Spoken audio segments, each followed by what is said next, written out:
ഞാൻ ജോസൂട്ടി, ദൈവഭയം വേണ്ടുവോളമുള്ള ജോസഫിന്റെയും ശോശാമ്മയുടെയും മകൻ. ഈ ലോകമായ ലോകം മുഴുവൻ ചുറ്റിയിട്ടും ഇവൻ ഉണ്ടാക്കുന്ന പോലെ രുചികരമായ ആഹാരം ഒരിടത്തുനിന്നും കിട്ടിയിട്ടില്ല.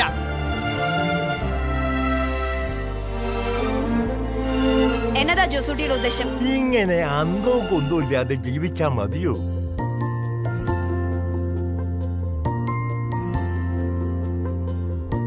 കല്യാണം കഴിഞ്ഞ് ജോസൂട്ടി ജീവിക്കാൻ പോകുന്ന ഇവിടെയല്ല, അങ്ങ് ന്യൂസിലാൻഡില്ല.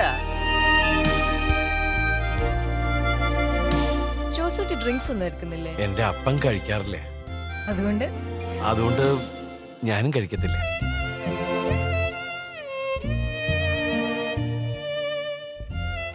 ജീവിതം എങ്ങനെയൊക്കെയാ ജോസൂട്ടി? ശരിക്കും പറഞ്ഞ അതൊരു പാഠപുസ്തകമാണ്. നമ്മൾ കണ്ടുമുട്ടുന്നവരെല്ലാം ആ പുസ്തകത്തിൽ ഓരോ പാഠങ്ങളാണ്. നമ്മുടെ മുന്നിൽ കാണുന്ന പ്രതിസന്ധികളും ഓരോ പരീക്ഷകൾ.